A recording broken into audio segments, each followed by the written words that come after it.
greatest tragedies. They have been massacred since the beginning of this war. I hope to live. Where will you go? In any country. To live in any country, to live in safe. Many of them have tried to flee to Jordan or Syria and were not able to. The general public has not yet heard of this refugee camp. For 3 months, Palestinians expelled from Iraq have been living here. In a complete desert by the highway, 372 Palestinians have been living for the past year in horrendous conditions.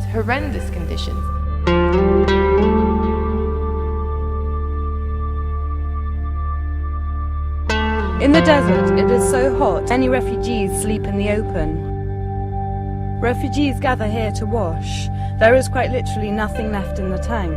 For 3 months, the camp's inmates have consumed nothing but corned beef and tinned beans. They are stateless, they don't have passports, so they cannot flee anywhere, they have nowhere to go. Even if they were born in Iraq, like Khaled, Palestinians don't get citizenship. Do you have no citizenship of any country?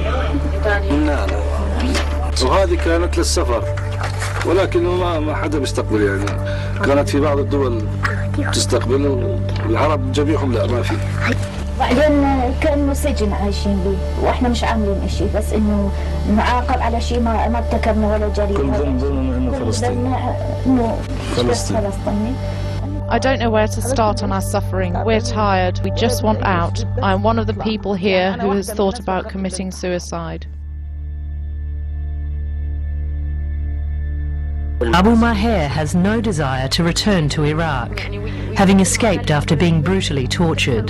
أحسن نزلوا علي بالشتم والحجم غلط أنت ما لك كلام هذه أرض الإسلام هذا كل ما فاتهم بقوا يدخلون الجزائر ويطفوها بظهري بالجزائر عقاب السجائر يطفونها بظهري وظل أعيط هذا كل هم من ما فاتهم بالإضافة لهذا قاموا يشوني بالكهرباء.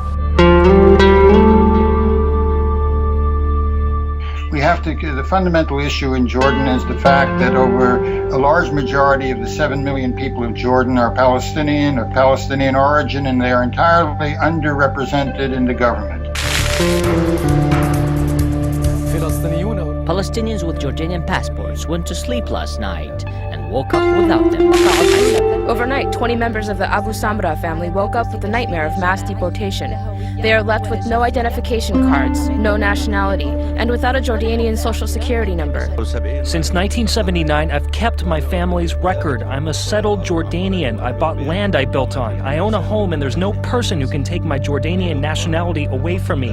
However, overnight, with the stroke of a pen, a new employee took it away from me for no reason.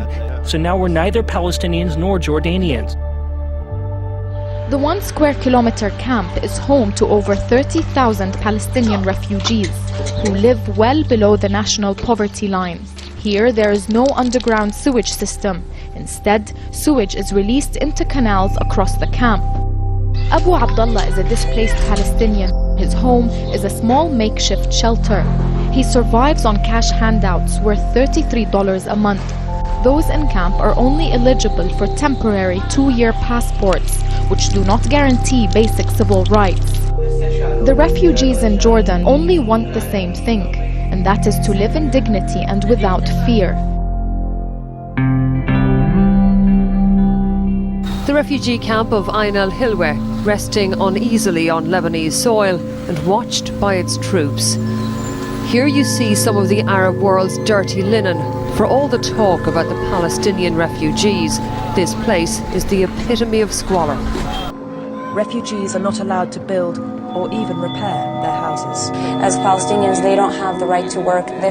They can work on piece wage on small things, but not enough to provide for their families. Women don't have rights here. The husbands don't have the rights here. Children don't have rights here. Sometimes they're told that the camps are going to be wiped out. They're going to be closed down. Life outside is better than the life up here in the camps. concerns about the safety of Palestinians in a refugee camp in the El Ramel district of Latakia. After tanks opened fire on a Palestinian refugee camp in the north of the country. According to the UN, thousands of Palestinian refugees have fled after their camp came under fire.